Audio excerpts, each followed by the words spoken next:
we sit back and we look at people being successful. I would say you're successful. I see as success, right? Okay. Aside from like spiritual success, right?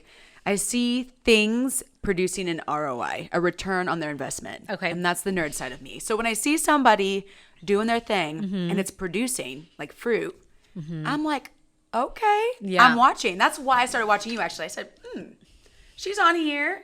And you didn't even post a lot when I first started watching you. No. You were probably grinding I or was something. doing. But I saw a return. And I said, okay, let me get to know. And I kind of watched back from, the outside and then eventually, Yeah. That's cool. Okay, so let's dive in. Did you know what kind of product it was going to be? Did you come up with that or was it CJ? So CJ asked me what I wanted to do. And I was like, I want to teach people how to cook healthy in their own homes. Yes. Okay. But I want to teach them how to do it themselves. I can come in and do it, but I want them to learn. I want them to have the knowledge.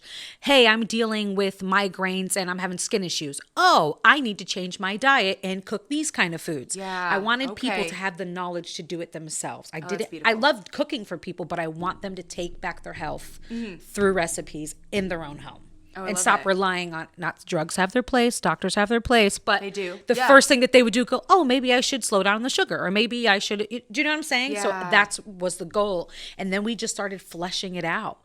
And he pulled on me. Like, he was like, why do you have so much passion about it? Almost like my why statement. It took almost a full year to get that why statement. Because he was like, if you don't, you'll be all over the place and you have your lane and these are the people that you're talking to. And so...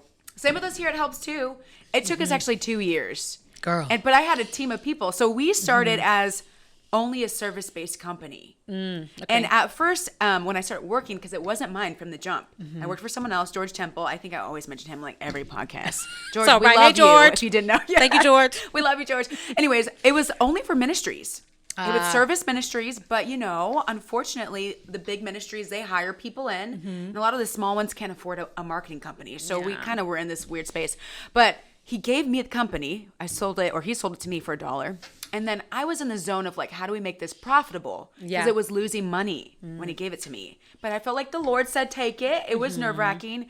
And we spent 2 years, no joke, trying to figure out what we were going to do. While we kind of like, I made a decision, we're going to open this up to anybody with a good cause because we're losing money. That worked. But then that 2-year journey began where we were like, what are we going to be special for? Like, what are we going to really do? So now you're literally, this is history because I haven't even said this to anybody but the team.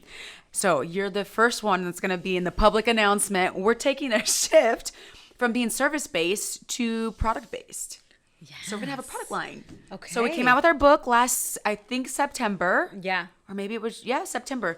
And then we are coming out with a course later on in the year. Yeah. Trying to be like you. No, come on. But, okay, so here's what made that decision. So this stuck with me. George one day was talking to me, and he was like, Gabby, make sure that you don't become just another marketing company, which is like they always scale higher and higher because they have to get more people because they have more time that they have to spend on projects.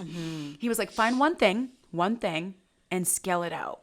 So he's still chatting with you about business stuff. I mean, like vaguely now, but back then he was super hands-on. That's awesome. And super awesome man of God that like loves business, super entrepreneurial, meaning like he'll start something and then like let it go. I love people like that. He's like, I'm okay. That? I don't need to like be with it forever. So that helps too. He started it and he was like, I think I'm done. Yeah. You can have it. So yeah, we've been looking for that one thing or a few things that you can do once, scale forever, and you don't have to like spend hours forever. So that's us. We're trying to be like you. Now,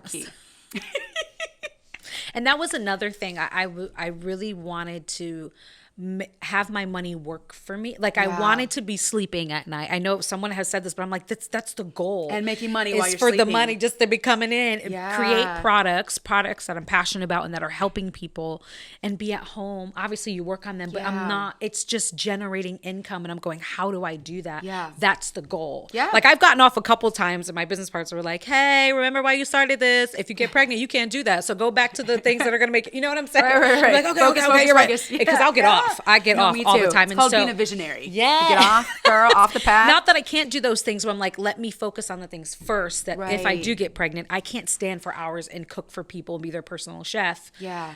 in the long term, I this is need prepping you to Yes. achieve that next dream. Yes. Being a mom. Yes. That's So- amazing.